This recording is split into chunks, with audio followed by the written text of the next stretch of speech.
Okay, Assalamualaikum warahmatullahi wabarakatuh. Hari ini kita bincang tajuk dalam subjek entrepreneurship, iaitu tajuk form of business entity and related legal requirement. Register of company, ROC. Kita faham sini perkataan ROC, iaitu Register of the Company, dan juga Register of the Business, ROB. Istilah kat kita nak bincangkan ni, apa dia bawa SSM ni, ada dua, iaitu ROC dan ROB, iaitu Register of Company dan Register of Business. Beza dua tu, bawa akta yang berbeza. Kita nak akan bincangkan dalam sistem ni. Di Malaysia, kita ambil contoh sebenarnya. Di Malaysia, there are three common type of business entity. Ada tiga di Malaysia ni biasanya kalau kita nak bentuk bisnes ni ada. Okey, yang pertama dipanggil sole proprietorship, yang kedua partnership, private limited company. Tiga. Sole ni maksudnya secara individu. Paling mudah kan? Secara individu, kita boleh bentuk syarikat secara individu. Ataupun kalau kita tak nak buat secara individu, kita buat partnership. Kongsi lah partnership kan. Dan juga private limited company. Tiga di Malaysia yang famous. Yang famous kita nak bentuk syarikat. Kita pergi satu persatu. Secara sole ni maksudnya secara individu, kita boleh bentuk syarikat secara individu. Saya sendiri ada syarikat bernama One Way Solution, secara individu. Wife saya pun ada syarikat bernama WRK Enterprise, individu. Maksudnya secara individu, mana kita saya akan menguasai, wife saya menguasai syarikat tersebut secara individu, tak masuk partner dengan orang lain. Okey, apa penting ciri-ciri individu ni? Okey, sole proprietorship is the established owner, founder and juga managed by the one person. Maknanya saya bentuk syarikat tersebut, saya owner syarikat tu, saya fundkan dana kat situ, saya manage syarikat itu secara personal, individu, seorang saya.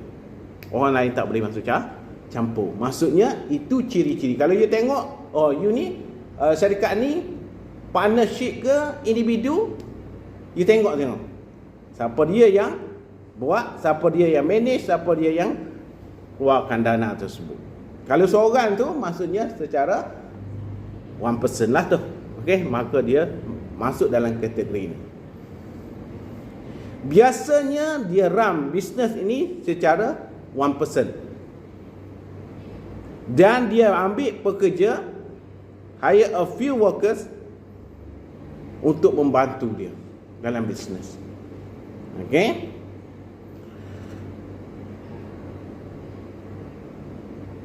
perundangannya Business Registration Act 1956, akta ni.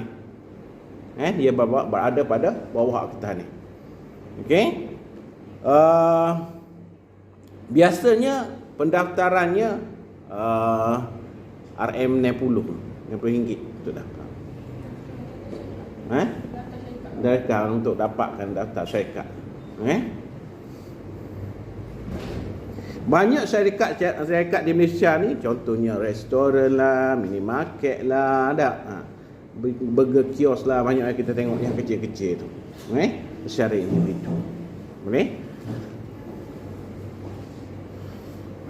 Okey. Kalau kita daftar secara individu, apakah kebaikan, keburukannya? Kita kena faham advantage dan disadvantage-nya. Kita tengok satu persatu. Secara individu ini is easy to register, senang untuk kita daftar. Caranya cara formal biasa je. Dan memerlukan registration fee-nya, bayarannya adalah rendah. Easy to manage as the management, sebab saya seorang je, individu tu seorang je, senang je manage syarikat tu. Apa-apa bergantung pada dia. Ni perundangan. Tak banyak perundangan yang memerlukan pendaftaran ni. Senang untuk kita manage. Profit kita yang miliki. Kalau kita kata kita dapat untung 100% kita yang dapat. Kalau kita rugi, kita lah yang nanggungnya. Itu maksudnya. Tax sini penting. Tax kena bayar cukai. Sebab kita sebagai orang bisnes ni kena bayar cukai. Cukai adalah pendapatan bercukai. Daripada pendapatan bercukai tu kita kali dengan 2.5%. Bayar kepada kerajaan. Dan kalau saya buat bisnes, saya kena declare income saya tadi dan juga bisnes saya tadi sebagai sumber pendapatan. Jadi ada pelepasan-pelepasan tu adalah pelepasannya, maka hasil tadi, lepasan tadi akan kita kenakan cukai. Jadi pendapatan saya akan meningkat lah kan. So cukai pada kerajaan akan meningkat hanya 2.5% saja. Tak lebih daripada tu. Super zakat lah 2.5% juga lah. Kalau kita alternatif lah, kalau kita nak cukai pendapatan, kita bayar 2.5% kepada kerajaan. Kalau kita nak bayar zakat 2.5% juga. Itu antara kebaikan. Keburukannya, ada juga suatu benda tu, zakat yang kita tubuh tu ada baik ada buruknya. Limited source of capital. Dah lah kita seorang kan, kita tak ada sumber banyak. Sumber kalau kita ada 10,000 yang kita dapat nak buka bisnes tu. Kalau 100,000 je lah. Sebab dana terhad, sebab kita individu. Yang kita takut, ni yang takut kita owner is fully responsible for all the business liability dan risk. Itu yang takut. Maknanya owner tadi akan menanggung segala liability dan risiko. There is no limited liability. Tak terhad, no limited.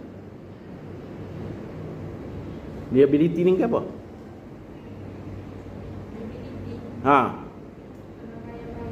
Liability tanggungan.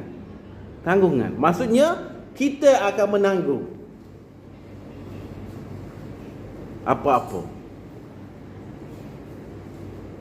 Dan biasanya syarikat ini apabila kita tubuh, apabila owner tu mati, kebanyakan syarikat pun mati. Sebab apa? Owner tu, saya kata contoh, saya ada syarikat, saya mati, saya individu yang mengendalikan syarikat tu. Apa biaya boleh dah buat? Tak boleh buat kan? Nak sign check, nak bayar apa tak boleh dah kan? That is kata.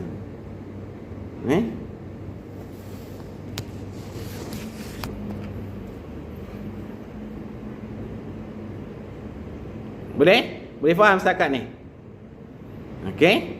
Kalau boleh faham setakat ni, kita pergi kepada slide yang seterusnya. Partnership. Tadi individu seorang. Sekarang ni partnership. Ciri-ciri partnership ni ialah business that is registered under partnership. Dia kita daftar business tadi under.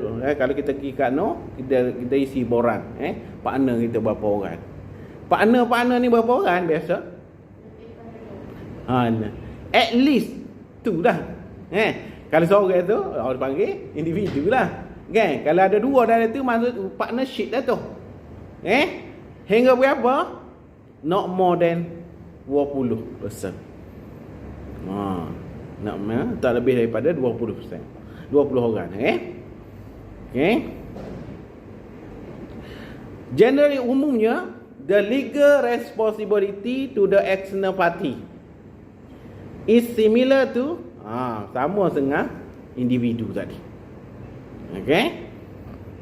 Dia bertanggungjawab. Kata contoh, saya owner syarikat, One Way Solution. Saya kata, saya nak kembangkan lagi. Tujuan apa? Saya panggil. Panggil awak jadi partnership. Semua tiga ni saya panggilkan masuk dalam syarikat saya, isi borang partnership. So, automatik syarikat tu dah jadi partnership. Okey? Jadi setiap individu yang ada tadi tu sama dengan tanggungjawab support individu tadi lah. Partnership. Boleh? Faham The internal relationship between partner bergantung pada term of the partnership agreement. Kena ada agreement lah partnership ni.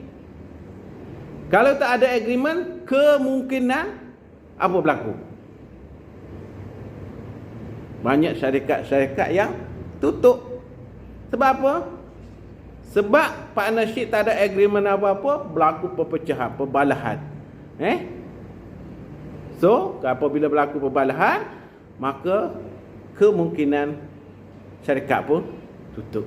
Jadi kita kena ikat, iaitu dengan partnership agreement between partnership tadi. Boleh? Faham Okey.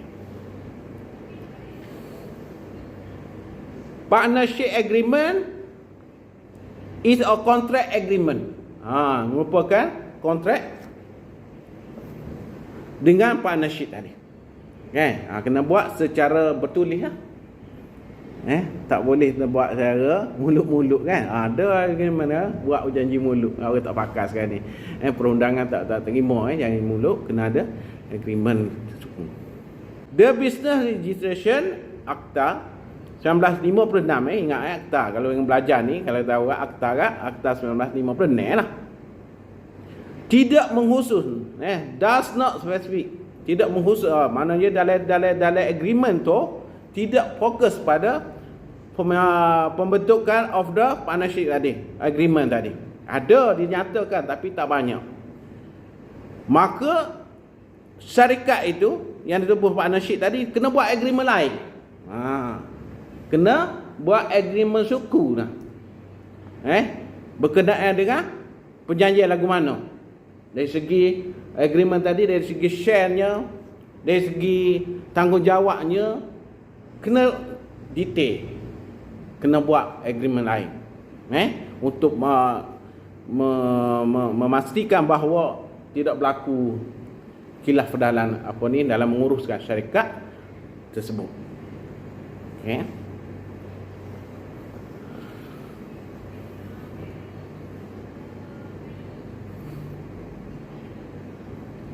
Dalam perundangan tadi,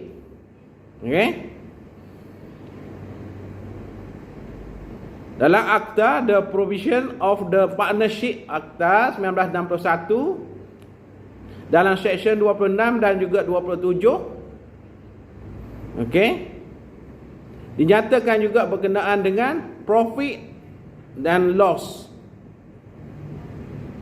Dari segi share-nya. Kalau profit ke mana, kalau loss rugi yang macam mana kan. Advantage dan disadvantage. Kebaikan dan keburukan partnership. Apa kebaikannya?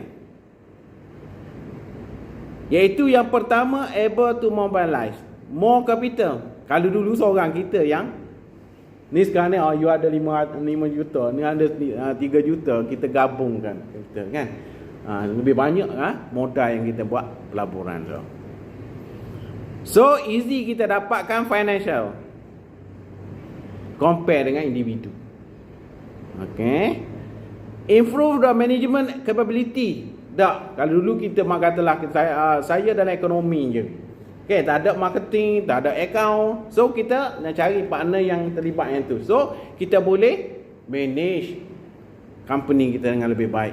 Sebab ada partnership yang berbagai bidang kepakarannya. Dan risk yang kita akan tanggung, kita share lah. Bukan kita tanggung seorang. Sebab kita partnership. Kalau 5 orang tanggung yang benda yang sama kan. Macam tu. Take yang kita bayar, hasil revenue kita, tax tadi kita akan agih secara partnership tadi lah. Kalau kata bawah tu 2.5 kita bagi. Boleh setakat ni? Okey, disadvantage. Profit share lah. Kalau kata 5 juta dulu kita ambil, kalau individu 5 juta seorang kita lah. Dan ni kalau 5 orang kena bagi 5 lah. Maksudnya. If one partner withdraw, keluar daripada syarikat tu, ataupun mati, die, ataupun tak mampu untuk melaksanakan bisnes, okey, ini akan memberi impact kepada syarikat.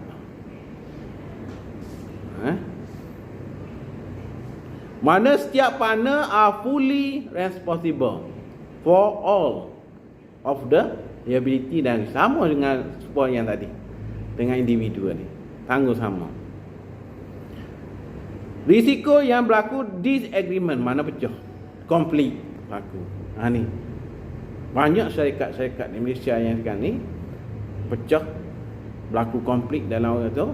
Tak ada duit, tak apa lagi, dia ada duit berebut duit pula. Kerja taklah mana berebut duit pula, kan? So berlaku konflik kat situ, maka akan memberi impact kepada syarikat tu, mungkin akan ditutup syarikat.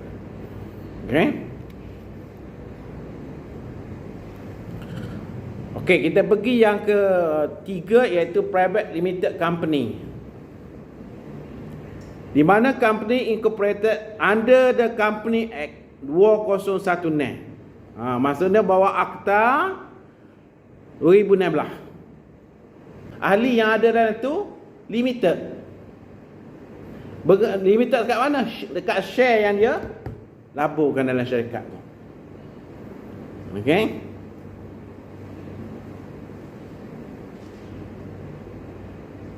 Tidak melibatkan semua. Ni penting ni perkataan limited kat sini. The total number of member in the company must be at least 2. Sekurang-kurangnya 2, yang lebih tak lebih daripada berapa? 50. Kalau partnership tadi berapa? Tak lebih daripada 20. 20 tak? Ni 50. Kalau lebih daripada tu, boleh daftar. Undang-undang syarikat tu, dia kena pergi kepada pekat lain. Tak, pendaftaran koperasi pula. Tu koperasi tu. Okey.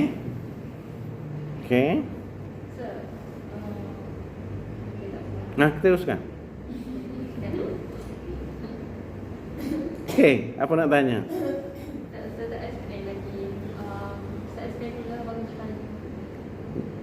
Berkenaan dengan apa? Okey. Dari segi financial liability of member, company is limited. Limited, perkataan limited dengan garis kat itu. To the amount of the share. Mana ni berapa yang dia share dalam dana tu? Member. Kalau kata 10,000 dia akan tengok. Ini tak boleh. Dengan kata lain, personal asset of the member are not part of the company asset. Tu penting. Saya katalah, saya beri contoh saya. Paling mudah. Saya ada syarikat one way solution. Saya daftar bawah ROB. Sani register of business. Okey. Jadi secara individu. Kategori individu. Apa-apa berlaku pada syarikat tadi melibatkan semua aset-aset saya. Sebab nama saya. Boleh? Tapi kalau saya form bentuk syarikat dalam syarikat private limited company, katalah one way sendiri berhak. Kena tukarlah, bukan solution dah lah. One way sendiri berhak. Ada sendiri berhak kat belakang tu. Okey, bawa saya daftar bawa ROC. Beza gitulah. Okey? Jadi limited berapa yang saya invest dalam syarikat tu. Katalah 100,000 saya invest dalam syarikat tu. So apa-apa berlaku kepada saya, tak boleh bayar hutang ke, syarikat mati ke dan sebagainya.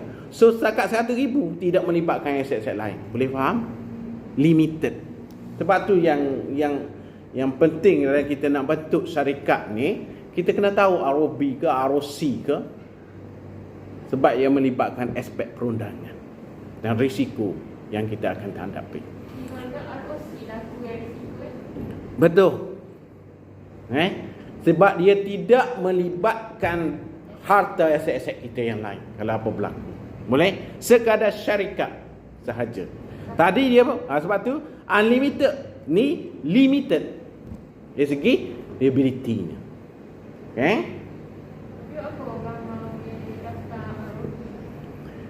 Kenapa ramai orang daftar ROB? Sebab nak daftar ROB ni individu dan mudah. Apa yang mudah tadi? Kita pergi kepada SSM. Kalau kat sini SSM mana? Billion tingkat 3 kan. Kita pergi situ, isi borang, carian nama, orang tak guna lagi nama tu. Kalau ada orang guna tak boleh. Contoh kata awak kata saya nak pergi daftar one way solution. Reject lah sistem tu. Sebab nama saya ada dah. Bukan semua nama orang. Kamarudin bin Awais Samad, orang pergi daftar Kamarudin bin Awais Samad boleh. Syarikat tak boleh, hanya start nama tu. ABC Trading. Awak pergi daftar ABC Trading, tak boleh. Reject. Sebab tu dia kena ada berapa nama cadangan untuk kita pergi sini. Kita panik tak boleh. Lima tu tendai belakang. Orang guna belakang. Tak boleh. Kata ABC Trading, ada orang guna dah, tak boleh pakai. ABC Solution tak ada. Boleh. Adalah cara prosedur dia. Okey. Sebab daftar atas nama syarikat ni dia tak boleh tindak. Orang tak apa daftar juta orang, orang sama nama Kamarudin. Kalau sesuai dalam tu Kamarudin ramai kan, tak apa. Okey. Company limited, buy share ni must carry the perkataan sendirian berhak kat belakang. Unita sendiri berhak. ANS Teknologi sendiri berhak. Tenaga Nasional berhak. Telekom berhak. Beza tu sendirian berhak tu. Tu masuk ada kat belakang tu sendirian berhak SD BHD tu. Okey. Ni dinyatakan dalam section, kalau orang ngaji company law ni kan, section 22 bracket 4 of the company dalam apa ni law tu dinyatakan.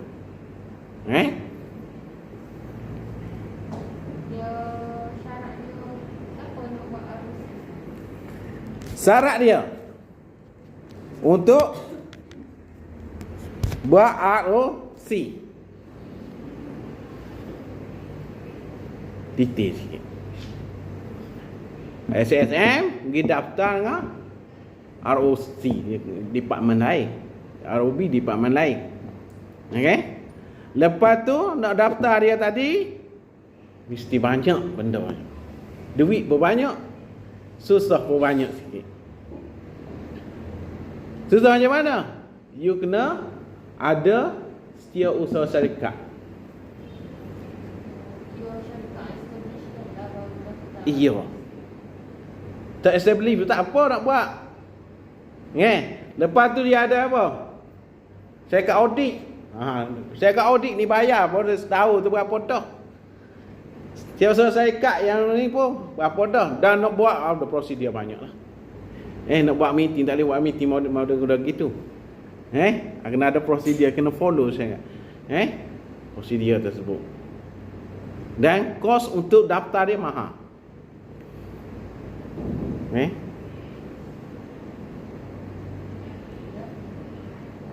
Dia berkata, maksudnya ada orang buat pun, syarikat itu buat, dia jual dah syarikat pada 2-3 ribu. Lepas tu tadilah nak bayar setiausaha syarikat berapa setahun. Kalau tak ada projek, kalau ada projek tak apa. Biasanya orang daftar ni syarikat tu, syarikat yang dah ada income besar tu, maksudnya dia nak pergi lebih jauh lagi, wawasan dia. Okey. Tak. Jadi dia daftar syarikat macam tu. Okey. Kalau kita daftar, income kita tak ada, tak ada projek. Tak, dah setahun tu kena bayar audit, berapa audit setahun.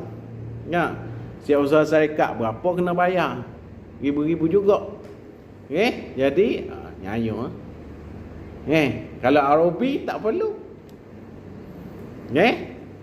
Jadi keyakinan di luar pada syarikat ni.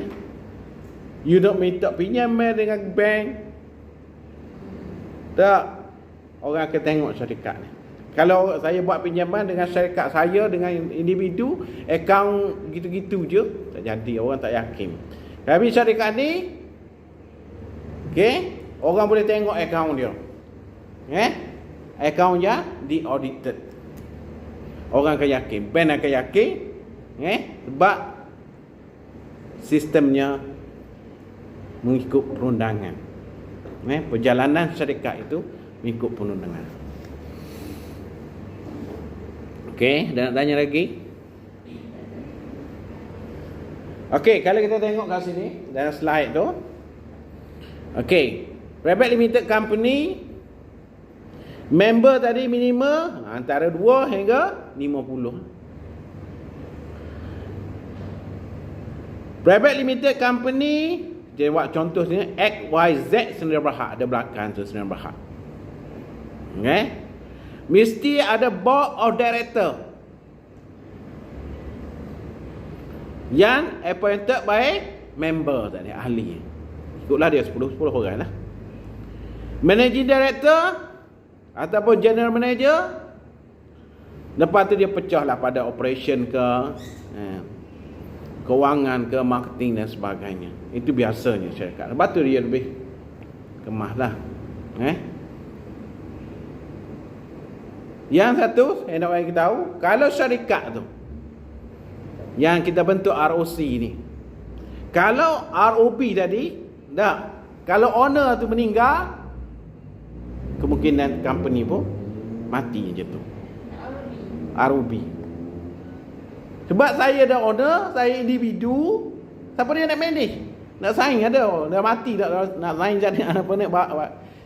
Jadi sakau dia. Dia jadi yang macam tu. Tak ada orang nak manage. Tapi ROC mati owner apa, latih orang lain. Susah kat saya dia dek gini dah apa. Kan kita latih CEO dari mana kan. ROC.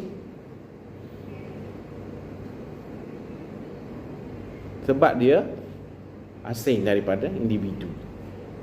Okey, banyak kelebihannya. Walaupun yang so tadi. Apa? Sebab dia lain. Dia syarikat, bukan individu.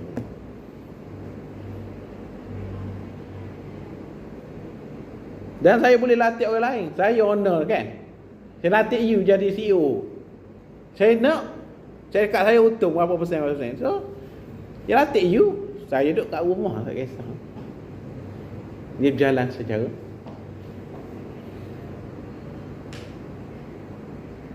okey.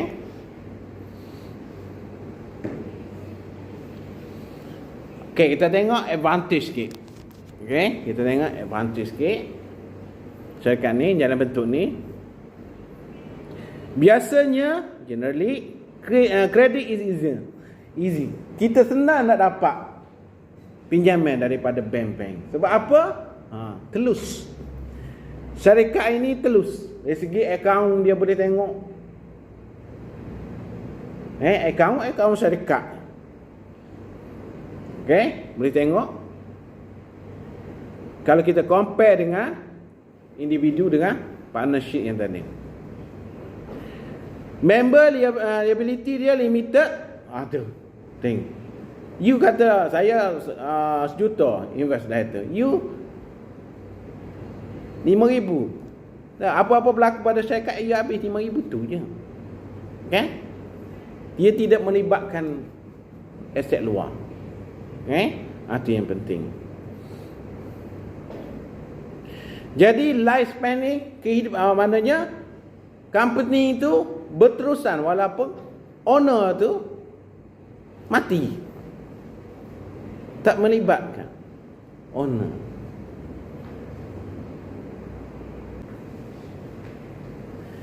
Keburukan dia antaranya ialah more difficult untuk kita register dan kos yang tinggi compare dengan yang tadi Arobi, dan memerlukan pada kita follow the legal requirement dalam perundangan. Akta tu 1965 tu jadi akta dia. Kena buat apa-apa dah ikut akta tu. Nak panggil meeting pun kena ikut masa tempoh dia. Nak conduct meeting pun kena itu. Kena ada tengah surat dengan gapo. Account di audited dalam audit dalam, audit luar. Dikawas dia secara itunya dengan akta tu. 3.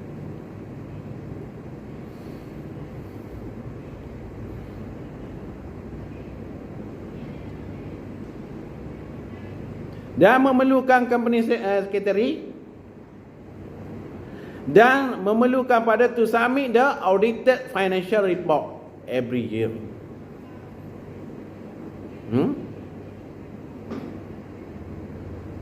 Boleh? Ini melibatkan kos lah.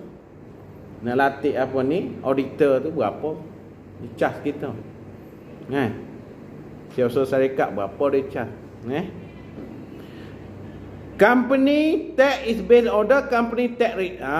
Cukai syarikat adalah bergantung pada kadar cukai syarikat. Apa beza yang tadi? Bawa Arobi tadi. Apa beza? Cukai, berkenaan cukai je. Apa beza dia?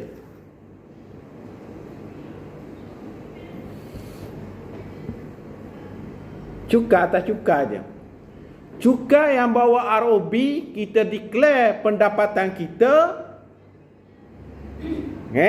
Pelepasannya, baki tadi, dia panggil pendapatan boleh cukai, kali dengan 2.5%.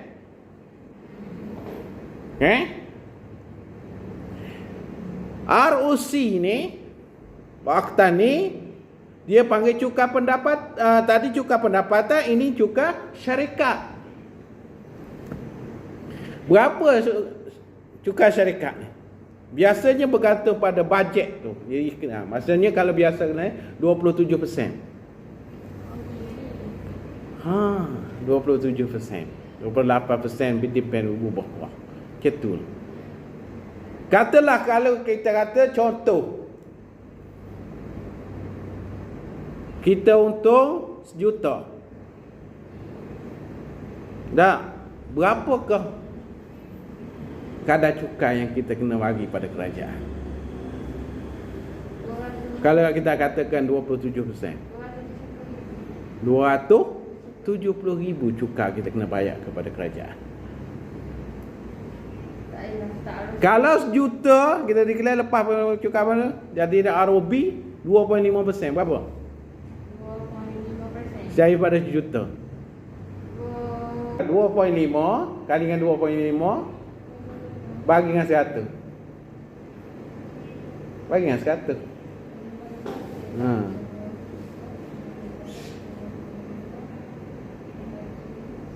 Ha.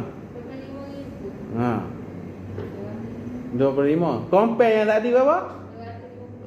250. Tengok. Okey.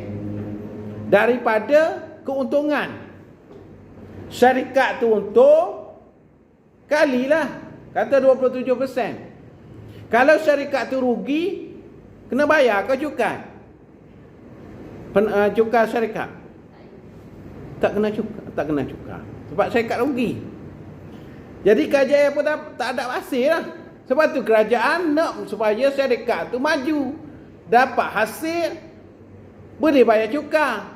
Cukai tu pendapatan bagi kerajaan untuk pembangunan. Nampak? Syarikat genting, berapa dia menyumbang pada cukai pendapatan? Bilion dia dapat keuntungan. Tok Glove masa PKP ni, nah, syarikat-syarikat yang membasahkan sarung tangan, untung berapa bilion bagi suku pertama, suku kedua. Berapa hasil kerajaan bagi? Dia dapat bayar kepada kerajaan. Jadi syarikat yang berdaya maju, yang utuh, maka cukai pada kerajaan akan banyak, hasil pada kerajaan. Boleh? Nampak?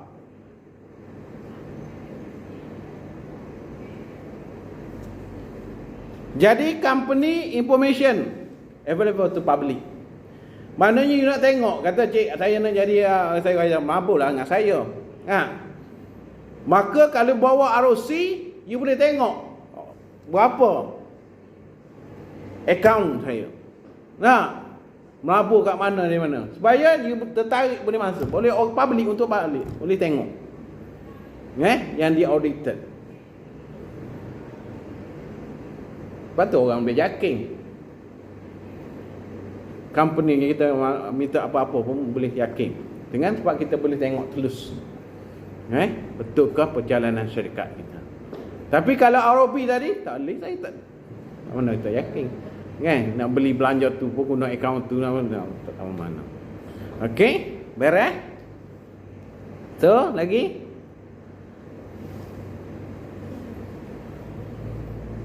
Kena fahamnya kat sini secara langsung ialah Registration of Business Act 1956. Okey?